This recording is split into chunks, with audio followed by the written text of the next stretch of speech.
ETF index mutual funds నేర్చుకుని stock మార్కెట్లో రాణించాలనుకుంటున్నారా? వెంటనే ఈ నెంబర్కి కాల్ చేయండి.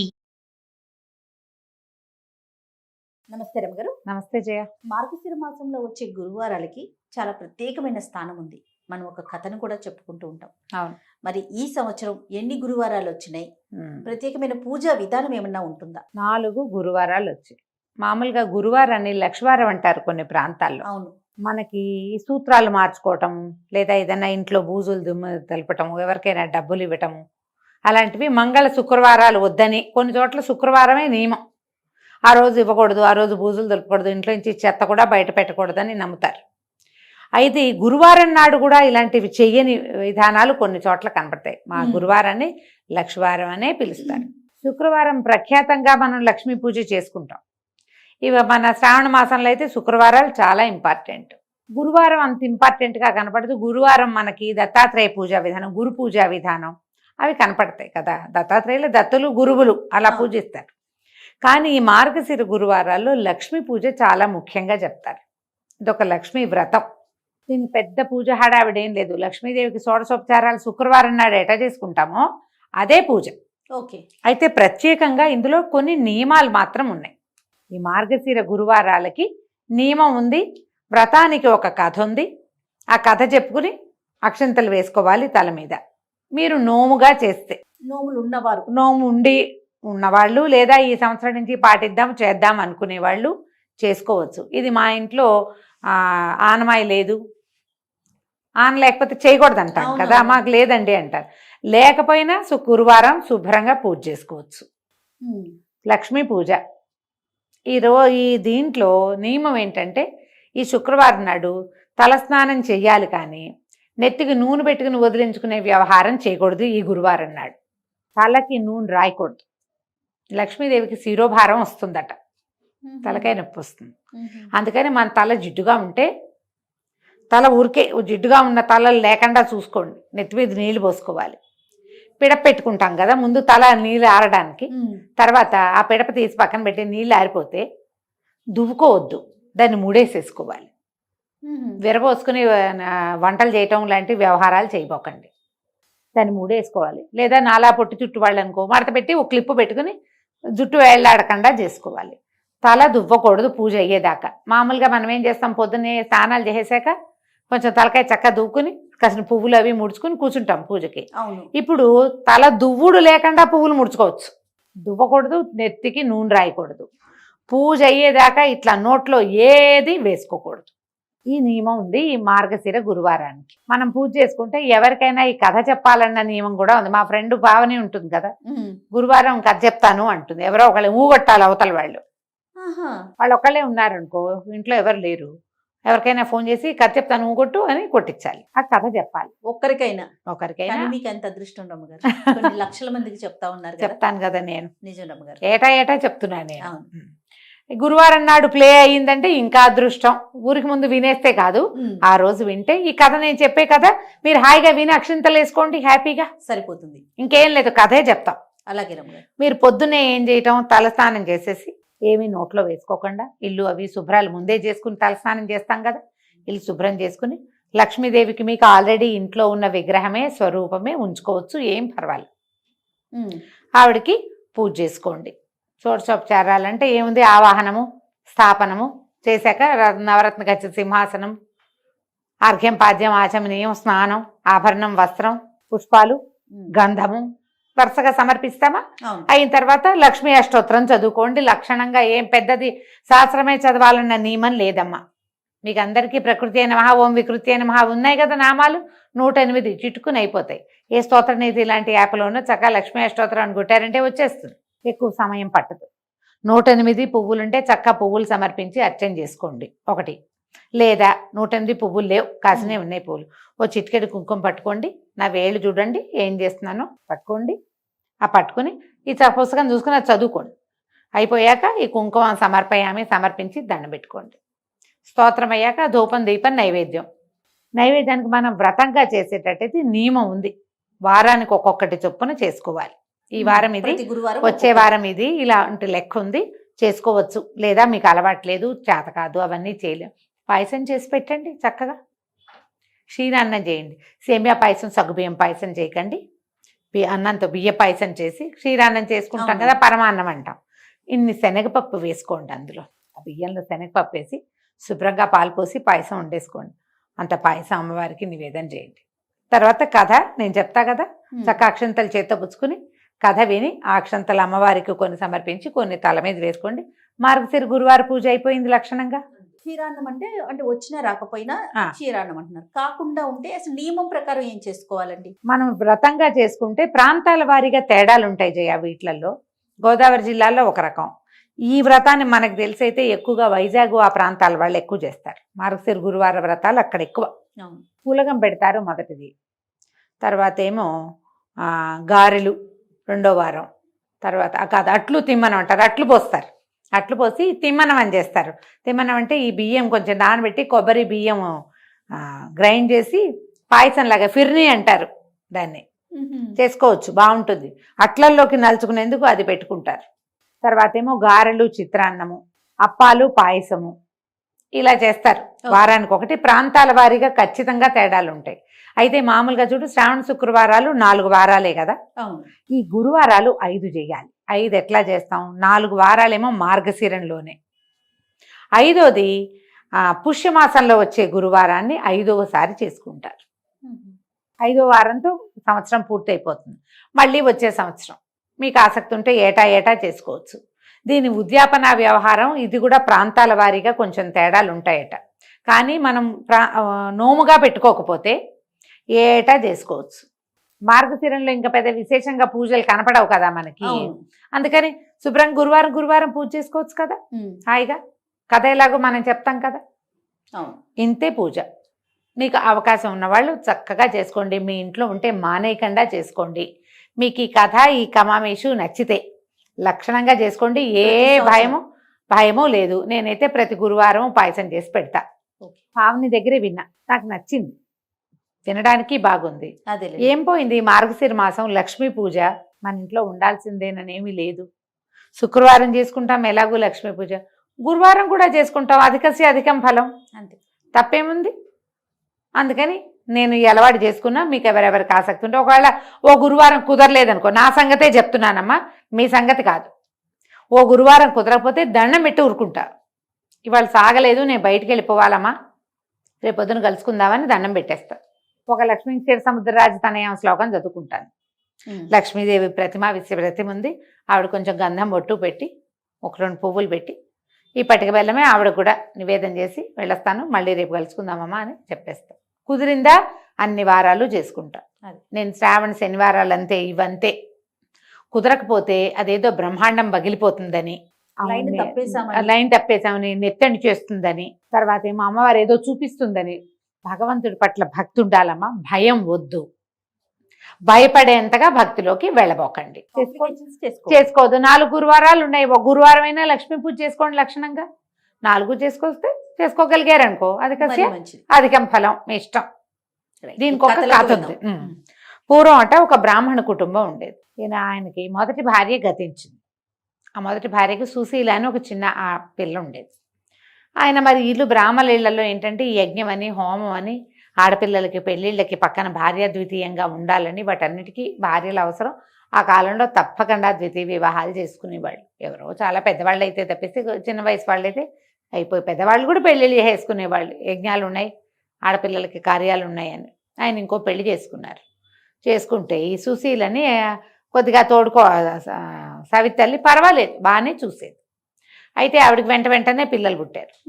ఈ పిల్లకి 6-7 ఏళ్ళు వచ్చాక పెద్ద పిల్ల చంటి పిల్లల్ని అప్పచెప్పి ఎత్తుకోమని ఏం చేసేది, పిల్లల్ని ఆడించడానికి ఇగో ఈ బెల్లం ముక్క తినవే అని ఒక బెల్లం ముక్క చేతిలో పెట్టేది. పిల్ల చంటి పిల్లకి కాస్త ఏదో పెట్టి అదే నోటో వేసుకుంటూ ఉండేది. అయితే ఏమైంది, ఒకసారిట వాళ్ళ పక్కింట్లో మార్గశిర లక్ష్మీ వారాలు పూజ చేసుకుంటున్నారు. ఈ పిల్ల చంటి పిల్లని ఎత్తుకుపోయి ఓ తమ్ముడిని వెంబడి పెట్టుకుని వాళ్ళ ఇంట్లో వాకిట్లో కూర్చుంటే దానికి ఆ మంత్రము, ఆ ప్రతిమ, ఆ పూజ చేసే విధానం చాలా నచ్చినాయి. అతయ్య ఏం పూజ చేసుకుంటున్నారే అని పక్కింటి ఆవిడని అడిగింది. లక్ష్మీ పూజే చక్కగా చేసుకుంటే ఆడపిల్లలకి మంచి మొగుడు వస్తాడు, చక్కటి సంసారం వస్తుంది. మీ పిన్నికి ఏమీ తెలీదు, మా ఇంట్లో ఉంది అని.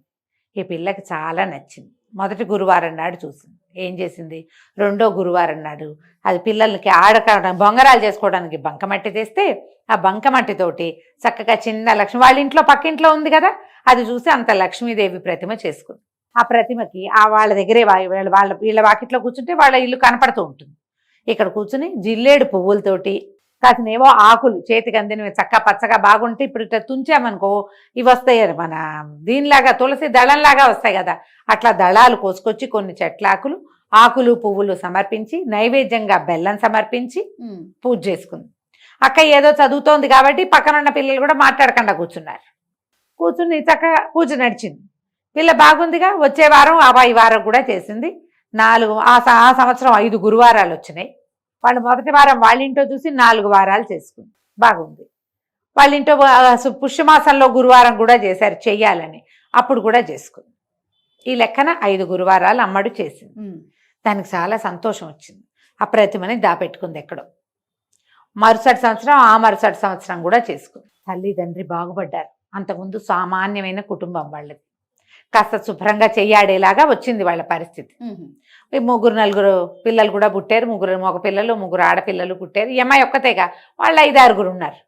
బాగుంది. పిల్లకి 14వ ఏడు వచ్చేసరికల్లా పెళ్లి చేశాడు తండ్రి. ఇంకా పెద్దది అవ్వకుండానే చేశాడు. ఆ పెళ్ళయ్యాక కూడా ఇక్కడే పూజ చేసుకుంది. వ్యక్తత వచ్చాక కాపురానికి తీసుకుపోయారు. ఇంకో ఏడాదికి అనమాట. అప్పటి కూడా వీళ్ళు బాగానే ఉన్నారు. ఈ ఏడాది గడిచాక అమ్మాయి వెళ్తూ ఏం చేసింది, తను ఏటా పూజ చేసుకుంటుంది కదా లక్ష్మీదేవి ప్రతిమను తీసుకుని వెళ్ళిపోయింది. ఎప్పుడైతే ఈ అమ్మాయి గడప దాటి అత్తవారింటికి వెళ్ళిందో, అత్తవారు కూడా సామాన్య కుటుంబీకులు, వాళ్ళకి అక్కడి నుంచి ఇక్కడి నుంచి కలిసి వచ్చినాయి. పంటలు ఇబ్బడి ముబ్బడిగా 6 ఎకరం కొండ ఉంటే అది ఇంకా బ్రహ్మాండంగా పెరిగింది. భర్తకేమో బయట నుంచి బోల్డని అవకాశాలు లభించినాయి. మావగారికి బావగారికి అందరికీ. ఈ పిల్ల వచ్చాక మాకు కలిసి వచ్చింది అనుకున్నారు. వేయమని అయిపోయారు వాళ్ళు. కానీ ఈ అమ్మాయి వెళ్ళిపోయాక పుట్టింట్లో మెల్లిగా స్థితి దిగనాసి వెళ్ళిపోయింది. ఆ ఊరు నుంచి ఈ ఊరు వచ్చిన వాళ్ళంతా మీ నాన్నగారి స్థితి బాగోలేదు, పిల్లలు పెళ్ళిళ్ళు చేయలేకుండా ఉన్నారు, మీ పిన్ని గారికి బాగోలేదు, మీ అమ్మకి ఇట్టా ఉంది అట్టా ఉంది అనేవాళ్ళు. ఈ అమ్మాయి వింటూ ఉండేది, ఏం బాధగా ఉండేది పుట్టింటికి ఏదైనా చెయ్యాలని. కానీ ఏమిటి తేడా వచ్చిందో ఆ అమ్మాయికి అర్థం కాల. కొన్నాళ్ళు అయిన తర్వాత ఈ తల్లి ఉంది కదా మారుటి తల్లి, ఆవిడేమందిట పెద్ద కొడుకుని పిలిచి, ఒరే అక్కయ్య దగ్గరికి వెళ్ళిరా ఏదైనా సహాయం చేస్తుందంటే వాళ్ళ ఇంటికి వెళ్ళాడు అక్కయ్య దగ్గరికి. ఏరా ఏమిట్రా అంటే, నాన్నకు ఆరోగ్యం బాగుండలేదు, ఏమీ మనకు అవకాశాలు రావట్లేదు, డబ్బులన్నీ అయిపోయినాయి, అమ్మ చాలా బాధపడుతుంది అక్క, నీ దగ్గరికి పంపించింది అన్నాడు. ఈ అమ్మాయి ఏం చేసింది, బాగా ఆలోచించుకుని రా అని చెప్పి ఒక కర్రని జాగ్రత్తగా తొలిపించి దాని నిండా బంగారు వరహాలు పోసి అత్తవారింట్లో తెలియకుండా ఆ కర్రని తమ్ముడు చేతికిచ్చి, ఇది పట్టుకుని ఇంటికి వెళ్ళరా అని. సరే తమ్ముడు ఏం చేశాడు, ఆ కర్ర పుచ్చుకుని వెళ్ళాడు. మధ్యదారిలో ఎక్కడో మంచినీళ్ళు తాగుదామని చెరువు గట్టన కర్ర పెట్టి మంచినీళ్ళు తాగని పోయాడు. నీళ్లు తాగి పైకి వచ్చేసరికల్లా కర్ర లేదు. అందులో వరహాలు ఉన్నాయని తెలియదు పిల్లవాడికి. ఆ పోనీలే అక్క ఊరికే అడవిలో సహాయానికి కర్ర ఇచ్చింది అనుకున్నాడు, కానీ అంతకంటే ఏమీ అడుకోలే. ఇంటికి వెళ్ళిపోయాడు. అక్క ఏమి ఇచ్చిందంటే, ఏదో కర్ర ఇచ్చిందమ్మా, ఆ కర్ర అక్కడే ఎక్కడో పోయిందంటే, అయ్యో ఏమీ లాభం లేకపోయిందే పిల్లల దగ్గరికి పంపించినా అని ఊరుకుంది. కొన్నాళ్ళు పైగా మళ్ళీ అక్కయ్య దగ్గరికి వెళ్ళరా అని కొడుకుని పంపింది. ఈసారి ఏం చేసింది ఈ అమ్మాయి, ఓ చెప్పుల చేతని ఉంటే కొత్త చెప్పుల చేత జాగ్రత్తగా దాన్ని కుట్లు ఉడదీసి దాని నిండా వరహాలు పోసి మళ్ళీ కుట్టించి తమ్ముడు చేతిలో పెట్టింది. ఇంటికి జాగ్రత్తగా పట్టుకెళ్ళి అమ్మ చేతికి ఇవ్వరా అని.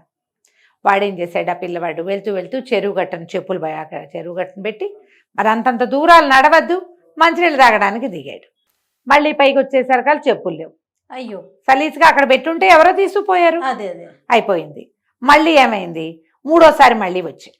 3వ మాట వచ్చాక అమ్మాయి ఏం చేస్తుంటే, ఒక గుమ్మడి పండుని పైన ఇట్లా ముచ్చుకుందిగా, ముచ్చుకి దగ్గర ఇట్లా కోసి గుండ్రంగా తీసేసి లోపల గింజలన్నీ బయటికి జవరేసి దాని నిండా బంగారు కాసులు పోసి ఈ గుమ్మడికాయ పెట్టి జాగ్రత్తగా పట్టుకెళ్ళు, ఎక్కడ పెట్టబాక అని పదే చెప్పింది. సరే మంచినీళ్ళు తాగడానికి కూడా ఇట్లా చేత్తో పుచ్చుకునే నీళ్లు తాగాడు వదల్లా. కాకపోతే వాడికి అలా వెళ్లాల్సి వచ్చింది పక్కకి. మరి తిండి పదార్థం కదా, ఏం చేస్తాడు, దాన్ని ఒక గట్టు మీద ఒక చోట ఎక్కడో పెట్టి చెట్టు కింద వాడు కొంచెం పక్కకి వెళ్ళాడు. మళ్ళీ వచ్చేసరికల్లా ఎవరో దారిని పోతున్న పాంధుడు ఎవడో, ఇది బాగుంది కదా, పదుకులు రోడ్డు మీద నడిచిపోయే వాళ్ళు ఉంటారు, గుమ్మడికాయ చక్కగా నవనవలాడుతూ చెట్టు కింద పెట్టుందని ఎవరో తీసుకుపోయారు. ఈ పిల్ల అనుకుంది, ఏం చేసినా వీళ్ళకి వనగుట్టలేదే నాన్న వాళ్ళకి అని చెప్పి ఏమంది, తల్లిని పాయింట్కేరా, మార్గశిర మాసం వస్తుంది, నేను నువ్వు నోచుకుంటాను, నాతో పాటు నువ్వు కూడా చేద్దు కానీ అని చెప్పి తల్లిని పిలిచి, తల్లిని పిలిస్తే మొదటి వారం ఏం చేసింది, పిల్లలకి తలకి నూనె రాసేసుకుంది తల్లి. నూనె రాసుకోకూడదు నేను. ప్రథమ నియమం కదా. అమ్మ ఏం చేసింది, సరే తనే నోచుకుంది, అయ్యో మా అమ్మ కుదరలేదని. రెండో వారం ఏం చేసింది, పిల్లలకి చద్దెన్నాలు పెడుతూ ఒక ముద్ద ఉప్పు సరిపోయిందో లేదో మజ్జిగ అన్నపు ముద్ద నోట్లో వేసుకుంది. చద్దన్నము తినకూడదు, అసలు ఏది తినకూడదు, అన్నం నోట్లో వేసుకుంది. ఇప్పుడు ఏం చేస్తుంది, కుదరలేదు. ఇక మూడో వారం ఏం చేసింది, తల్లిని ఒక తీసి ఒక గొయ్యల్లే ఉంటే వాళ్ళకి పక్కన కాస్త మొక్కల దగ్గర కాస్త ఖాళీగా ఉంటే ఈ గోతులో కూర్చో, పైకి రావద్దు, నా పనులు చేసుకుని నేను పూజకు ఏర్పాటు చేసుకునేదాకా ఇక్కడే ఉండమ్మా. తల్లి లోపల కూర్చున్నది. సరే చెప్పిందిగా కూతురు. కాసేపటికి ఏమైంది, పిల్లలు ఎవరో అరటిపళ్ళు తింటూ తొక్క అక్కడ పడేశారు. ఈవిడ ఒక్కతే కూర్చునుంది, కాలక్షేపం లేదు. ఆ అరటి తొక్క లోపల మనకి చక్కెరకేళీలకి లోపల తెరలాగా ఉంటుంది, అది రుచిగా ఉంటుంది. అది ఎత్తి నోట్లో వేసుకుంది తల్లి. కూతురు వచ్చి పని అంతా అయ్యాక అమ్మ రావే పూజ చేసుకుందామంటే, ఏం రావే, అరటిపండు తొక్క లోపలిది తిన్నానే అంది. మూడో వారం కూడా పోయింది. ఎందుకో అమ్మవారు ఒప్పుకోవట్లేదు మా అమ్మ పూజని. మా అమ్మాయికి చాలా బాధగా ఉంది. నాలుగో వారం ఏం చేస్తుంది, నువ్వు నాతోటేముండు అని తల్లిని తన చెంగుని కట్టుకుని తల్లి చేయి తను ఎటు వెళ్తే అటు తిప్పుకుని ఆవిడని ఏ పని చేయనివ్వలా, ఎక్కడా చూడనివ్వకుండా ఉంచుకుని తల్లితో సహా పూజ చేస్తే సాయంకాలం అమ్మవారి దర్శనం కనపడింది. కనపడితే అమ్మాయి బాధపడింది, మా పుట్టిల్లు ఇట్లా అయిపోయింది, మా అమ్మ పూజ ఎందుకో నువ్వు ఒప్పుకోలేదు, ఇవాళ జాగ్రత్తగా చేయించానంటే, చిన్నప్పుడు నువ్వు తన దగ్గర ఉన్నప్పుడు మీ అమ్మ నిన్ను చీపురుతో కొట్టింది, అందుకని తన పూజ నేను తీసుకోలేదు, మీ అమ్మతో మళ్ళీ చేయించు అని చెప్తే సరేనని అమ్మాయి ఏం చేసింది, 5వ వారం తనతో పాటు మామూలు పూజలో ఉంచుకుని ఏదో కొంచెం తనకు కలిగింది ఇచ్చి పంపించి, అమ్మ వచ్చే ఏడాది శ్రద్ధగా చేసుకుందు కానీ నేను ఎక్కడికైనా వస్తా, నువ్వు ఎక్కడికైనా వద్దు కానీ అని మరుసటి సంవత్సరం 5 వారాలు తల్లితో సాంగంగా పూజలు చేయించి. దీని నియమం ఉంది కదా, నెత్తికి నూనె రాసుకోకూడదు, తలకాయ దూకోకూడదు పూజకి, ఇది నియమం పెట్టుకోవాలి. తర్వాత ఏమో ఏమీ తినకూడదు. ఈ నియమం ఉంచుకుని వాళ్ళ ప్రాంతపు ఆచారం ప్రకారం చిన్నప్పుడైతే బెల్లం ముక్కే నివేదన పెట్టింది. ఇప్పుడు చక్కగా వారం ఒకరోజు పులగము, ఓసారి అట్లు తిమ్మనము, ఓసారి గారెలు పాయసము, గారెలు చిత్రాన్నము, పాయసము అప్పాలు ఇట్లా చేసి పెట్టి 5 వారాలు పూజ చేయించుకుని తర్వాత వాళ్ళకి సిరెక్కింది, వీళ్ళకి అమ్మాయికి సంతానం కలిగారు, అమ్మకి కూడా కుమారులకి కుమార్తెలకి వివాహాలు అయ్యి వాళ్ళ పరిస్థితులు కూడా బాగుపడ్డాయి. లక్ష్మీ పూజని శ్రద్ధగా చేయాలి, ఆమెకి శుభ్రత కావాలి, ఆమె మీదే తదేక దృష్టి ఉండాలి. ఈ 2 దీంతో పాటు ఇంట్లో పోట్లాట గొడవ ఇలాంటివి ఉండకూడదు. మీరు ఎంత శాంతంగా ఉంటే, ప్రశాంతంగా ఉండటం వల్లే సంపదలు వస్తాయి. మీరు హైరాణ పడ్డ కొందికి లక్ష్మీదేవికి నచ్చదు, తొందరపాటు పనులు పనికిరావు ఆమె దగ్గర. మీ అవకాశాన్ని బట్టి ఈ పూజ చేసుకోవటం, తర్వాత ఈ కథ చెప్పుకుని, కథకి ఏం చేయాలంటే అక్షతలు పట్టుకుని కథ విని చెప్పుకుని, లేకపోతే ఆ అక్షతలను కొన్ని అమ్మవారికి సమర్పించి కొన్ని మన తల మీద వేసుకోవాలి. ఇంట్లో పిల్లలుంటే అందరి తలల మీద వేయండి. పూజ చేసుకునే వాళ్ళు మాత్రం ఏమీ తినకుండా పూజ చేసుకోవాలి. అందుకని మిట్ట మధ్యాహ్నం 12 దాకా ఆగకుండా పొద్దున్నే చంద్రాళ్ళే పూజ అది చేసుకుంటే ఆకలికి పేగులు ఉండచుట్టుకుపోతాయి, ఒక్కొక్కసారి ఆకలి వేస్తుంది, మరి పూజ ఏం సాగుతుంది. అందుకని పెంద్రాళ్లే పూజ చేసేసుకుంటే సరిపోతుంది.